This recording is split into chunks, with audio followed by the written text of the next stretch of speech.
जय शिव के भक्त होए,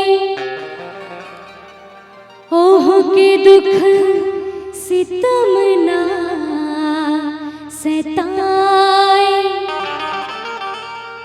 भोला ताक दी है ता सूखल गाछ हरियर हो जाए।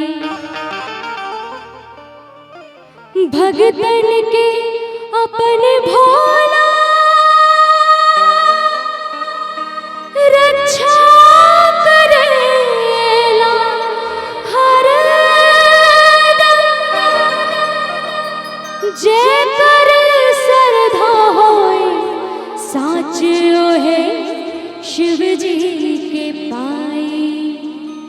काहे कि भैया ओम से व्योम बनल सत्य बनल शिव शंकर से। ओम से व्योम बनल सत्य बनल शिव शंकर से। सारा दुखवा दूर हो जाला ई बोल बम के मंत्र से।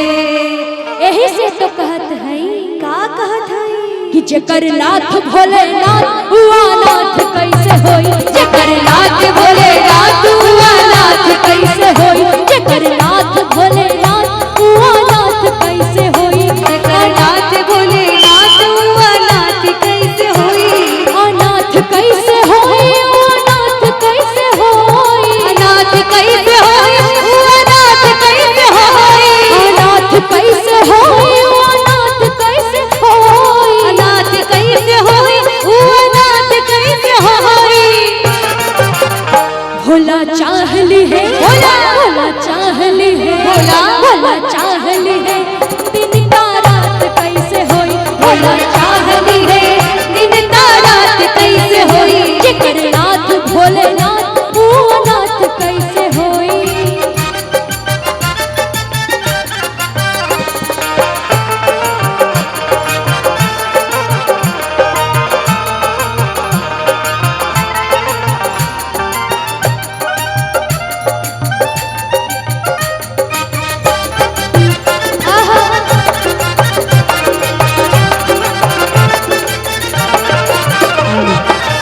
काल के असर भी अकाल हो ना पाए।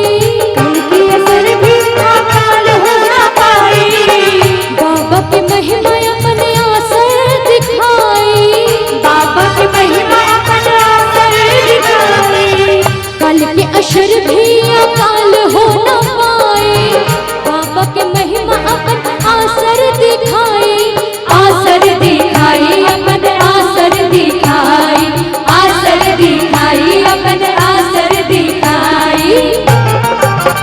भोला चाहली है भोला चाहली है भोला चाहली है जबल कोनो बात कैसे होई।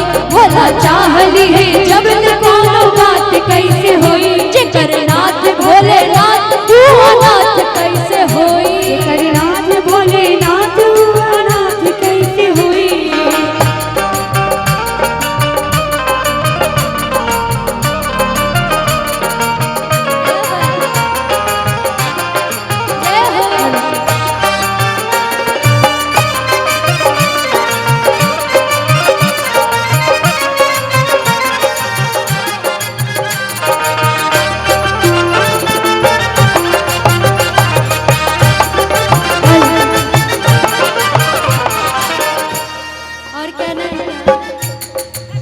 सरधा के बात बासरज कर जे होई। सरधा के बात बासरज कर जे होई। शिव के भगत नाला चार हो के रोई। शिव के भगत नाला चार हो के रोई। सरधा के बात बासरज कर जे होई। शिव के भगत नाला चार हो के रोई। दुख में ना रोई बाबा दुख में ना रोई। दुख में ना रोई बाबा दुख में ना रोई।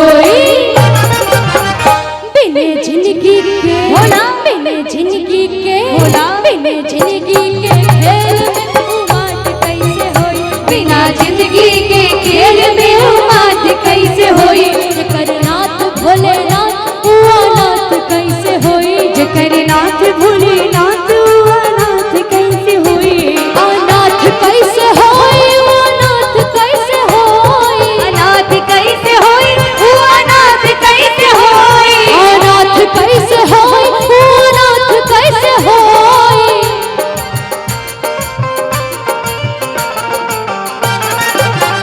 भला चाहल है भोला, भला चाहल है भोला, भला चाहल है, दिन का रात कैसे होई, भोला चाहल है, दिन का रात कैसे होई, जेकर नाथ भोलेनाथ हुआ नाथ कैसे होई, जेकर नाथ भोलेनाथ हुआ नाथ कैसे होई, जेकर नाथ भोलेनाथ हुआ नाथ कैसे होई, जेकर नाथ भोलेनाथ हुआ नाथ कैसे होई, जेकर नाथ भोलेनाथ हुआ नाथ कैसे होई।